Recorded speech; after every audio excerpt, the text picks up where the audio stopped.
I have been very much interested by the previous speech because, according to me, the rasas are one of the greatest contributions to human knowledge that has been given by the Indian thinkers. सबसे पहले सभी को नमस्कार और हार्दिक बधाई गुरुओं को प्रणाम करता हूँ प्रथमे সবাইকে আমার আন্তরিক নমস্কার জানাচ্ছি গুরুজনদের প্রণাম Salutations et respect à tous et à toutes. Sorry, but my Hindi is too poor. I will have to continue in English. First of all, let me thank with all my heart Ganeshwari Didiji, Dr. Akhilesh Gumashta, and all the people of the Brahmrishi Mission Samiti in Jabalpur, of the reception committee, all the devoted volunteers for their wonderful welcome in Jabalpur. Here, in this third World Ramayana Conference, I actually dwell in a Sukha Sagara.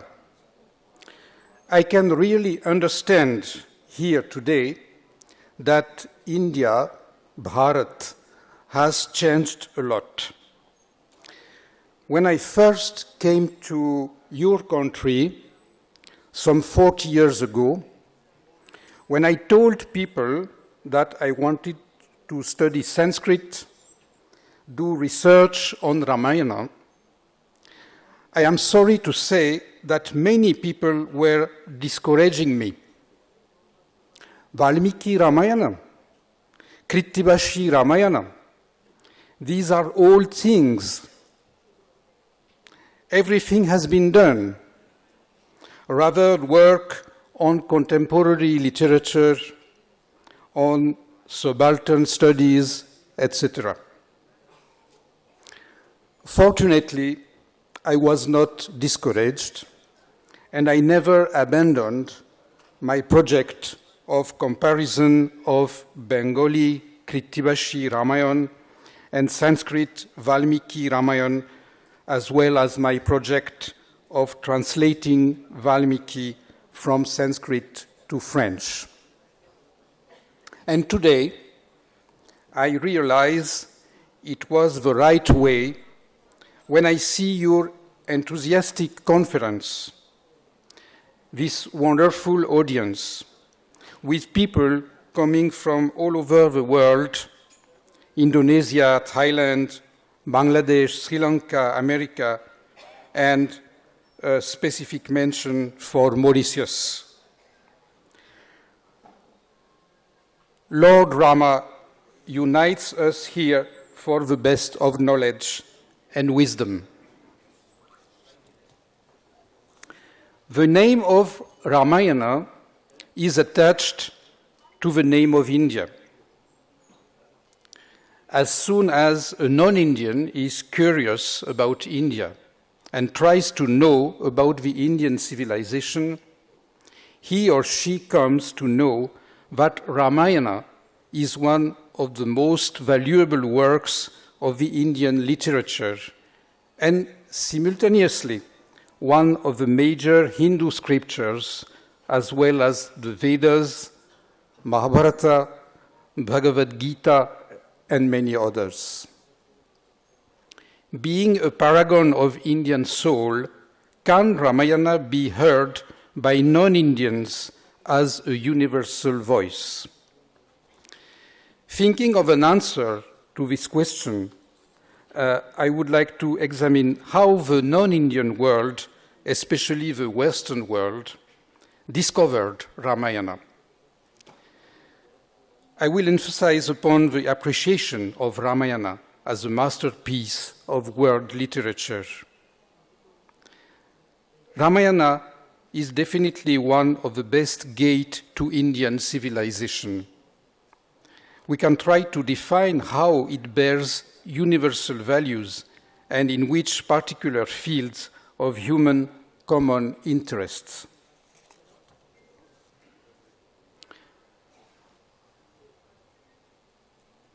I forgot to say something in my introduction. The more I read and study Ramayana, the more I feel humble and the more I understand, I can realize how much I have to learn and study more and more. Because this is the value of this kind of text, especially Ramayana, which is the most familiar to me among all the Hindu scriptures, that we will never be able to say, I have understood everything is clear for me, I have mastered all this scripture. The discovery of Ramayana by the West took place in the general context of Orientalism in the 19th and 20th century. When the Westerners got access to Rama's story, especially through the first Valmiki's translations made by the pioneers of Sanskrit studies in the 19th century, they were very sensitive to the epic dimension of the poem and its proximity with the ancient Greek epics, which are one of the bases of the European culture. At that time, they did not understand the religious message of those texts, because Hinduism was not yet identified as a religion, as the Hindu scriptures were not yet well known or translated. The Hindu religious cults were not yet studied in a comprehensive way. Till the mid-20th century, Western scholars didn't pay much attention to the non-Sanskrit Ramayanas. According to the principles of the Orientalist intellectual movement, they focused on Sanskrit sources, as they thought that the most important things worthy of study were the original sources. One must never forget that the first motivation of the Orientalist movement was to find out somewhere in the world the origin of human civilization, and that Orientalists, let me mention the name of William Jones, who has been particularly important for Sanskrit Orientalism. These Orientalists were eager of finding this origin of human civilization in a non-Bible tradition or non-Abrahamic tradition, which could claim a seniority as great as the Hebraic tradition, or even could be older than that. As far as France is concerned, the first complete translation of Valmiki Ramayana was made by Hippolyte Fauche in the mid-19th century. A second one was made about 50 years later, at the beginning of 20th century, by Alfred Roussel. The Ramayana studies really developed in India and outside India in the second part of 20th century, when philology, history, oral literature, comparative literature, social sciences, etc., developed. New translations, modern adaptations of Rama's story blossomed in the contemporary period, from America to Europe and Japan. In this movement of softening of cultural boundaries, Ramayana has become a piece of this modern concept of world literature. That is in this context that we undertook a new translation, me and my French friend scholars, Sanskrit scholars. We undertook a new translation of Valmiki Ramayana in the 1980s, at the initiative of the most prestigious French publisher Gallimard in 1985. This translation work was made under the direction of two renowned French Sanskrit scholars. One was a specialist in Hinduism, Hindu philosophy, and Indian anthropology, Professor Madeleine Biardot, and the second one, a specialist in Sanskrit literature and Kavya, my own guide for my PhD, Professor Marie-Claude Porcher. Our book was published, our translation, complete translation of Valmiki Ramayana, the book I presented on that day to Dr. Gumashta, was published in 1999 for the first edition. Why a new French translation of Valmiki at the eve of 21st century in French? First reason, the previous translations were old in a French language of 19th century. And we need a less rhetorical, more modern language to reach the people, today's readers. Second reason, the first translations, and it is true also for many other Sanskrit texts, were not accompanied by introduction, footnotes, and other explanations which are necessary for the Western readers, who is not familiar with Indian way of thinking, of looking at the world, etc. And another reason is that many terms, Sanskrit terms, many concepts were translated in a manner which is not clear or which is not satisfying today. Because without these elements of critical apparatus, introduction, footnotes, etc., it is very difficult for the foreign reader, French reader or others, to understand those texts. And the 21st century readers don't just want to be amazed.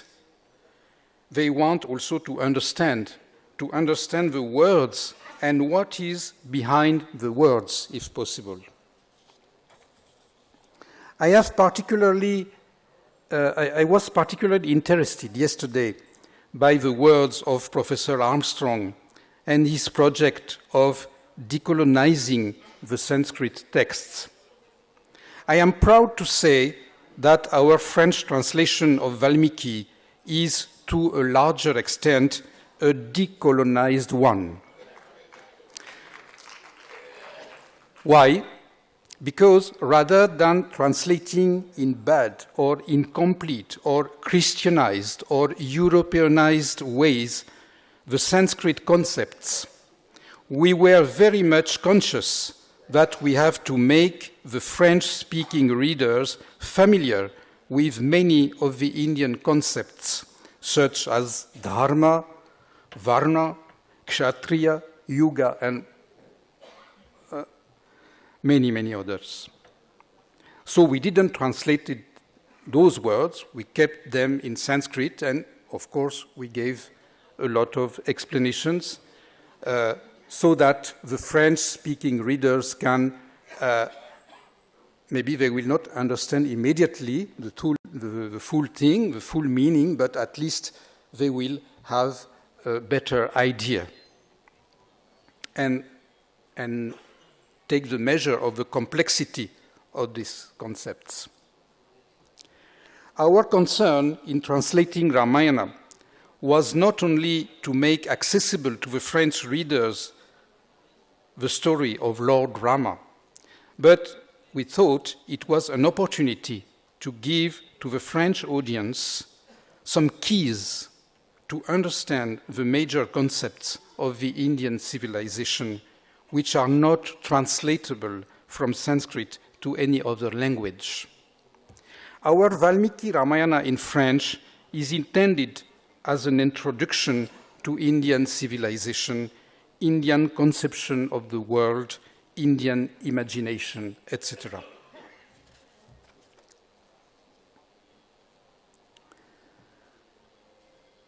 So the Ramayana can be seen as a masterpiece of world literature as well as a gate to Indian civilization. The concept of world literature appears to be, in our era of globalization, one of the aspects of the concept of world heritage. On the one hand, the globalization is a threat for cultural national identities.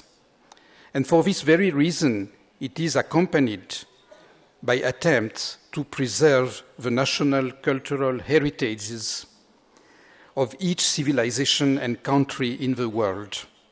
On the other hand, the globalization gives birth to a new type of literature.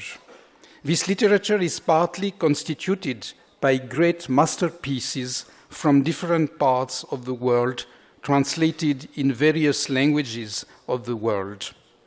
Our work on Valmiki Ramayana was generated by this type of concern.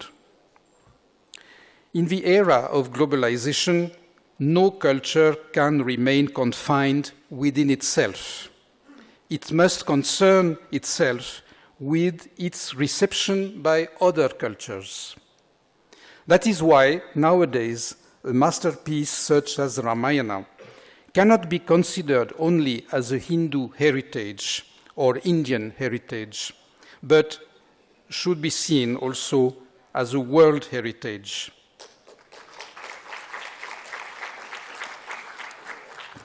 But the question is, what does it imply? How will Ramayana be received by other cultures far away from its Hindu homeland? Will it be seen as something exotic, an Indian curiosity only?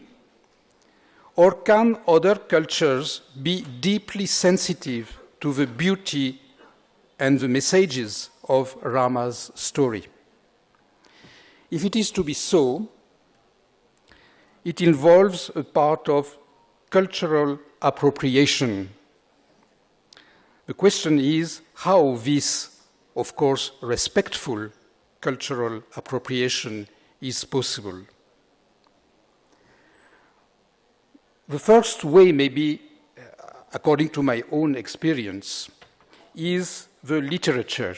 First of all, when I first read Ramayana, Valmiki Ramayana at first,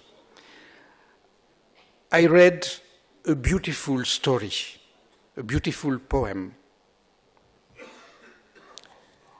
I was very attracted by the epic character of this story. I am conscious that I missed many things of the Ramayana when I read it at first. But that was my first attraction towards Ramayana.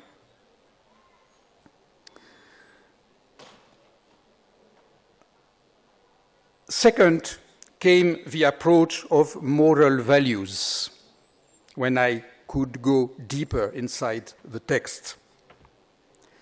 Which kind of moral values? The list would be too long, but a few examples only. First, maybe fidelity to the given word. You all understand what I mean, fidelity to the given word.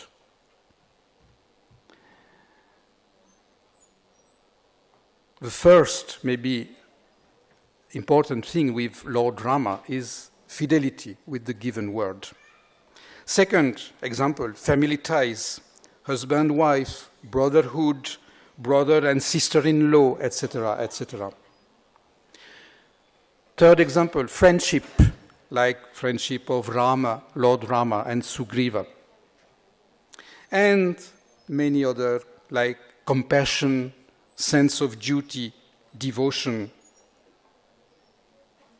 All these moral values are definitely able to speak very easily to human beings all over the world, even if they have no specific knowledge of the Indian civilization Of course, if they have, it's even better, and they will appreciate it, appreciate these values even in a better way. And of course, the Ramayana, like the Mahabharata and many others texts, carry symbol of Indianness with the importance of notions, and probably the most important is the notion of dharma. Of course, not in the sense of religion, the bad translation of this word made too often. Other notions I would mention here only two, Purushartha, and also the four ashrama of the human life.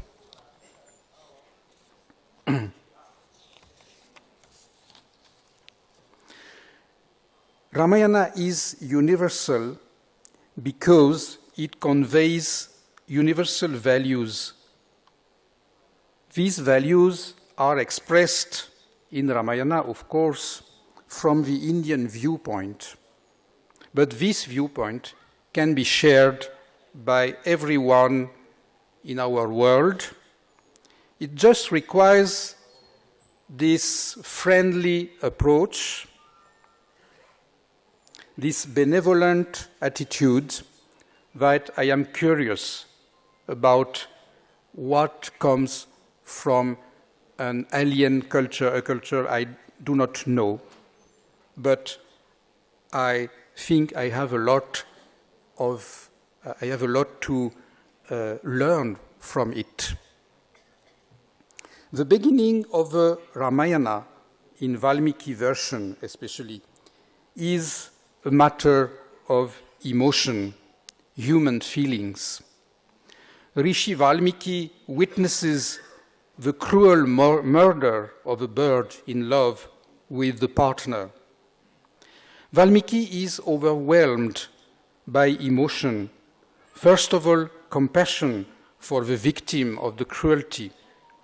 The immediate consequence is a curse uttered upon the author of such a shocking cruelty. What could be more ordinary than this reaction? But here comes the miracle. What could have been mere words of anger is, in fact, an artistic expression, a verse with its rhythm. Professor Armstrong made me notice yesterday in a conversation that this word of rhythm, this English word of rhythm, but we have it also in French, is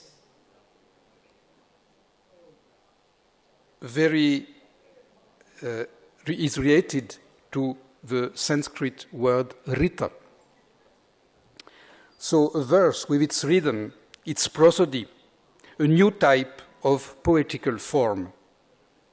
The connection made by the Rishi between shoka and shloka sums up the fact that art comes from emotion. Art is the refinement of a purely individual emotion into a universal sentiment. We haven't witnessed the murder of the bird. We weren't with Valmiki in the forest. But through the artistic, poetical form invented by Rishi Valmiki, we are able to feel karuna. Maybe please conclude. By the power of karuna rasa, when we read or listen to Ramayana, we experience all the 8 feelings listed by Bharata in the Natya Shastra. As a conclusion, I would like to express my faith that Ramayana, among many other perspectives, can be the best remedy against discouragement, depression, what is better meant by the word glani, used, I think, as well in Hindi as in Bengali. Glani is omnipresent in today's world, and the worst thing is that glani mainly strikes young people. Why Ramayana is, among many other powers, a remedy against the power of glani, the evil of glani? Because it refocuses us on the essential in life. We are not just individuals. We belong to communities, family, social groups, nation, and humankind. We belong to worlds, not only this earth, but a much broader and a larger world. So we cannot act as if we were all alone. We may have rights, but we have duties to fulfill, responsibilities to accomplish. This type of message is particularly required in a world where individualism is exacerbated, where all the fundamental values are systematically mocked and driven down the path of destruction. I am so happy that the 21st century India is re-establishing the Ramayana as a universal message of confidence in the future, when so many voices in the world are shouting that there is no future. सभी को धन्यवाद, सबाई के हमारा आंतरिक धन्यवाद, merci, जय श्री राम.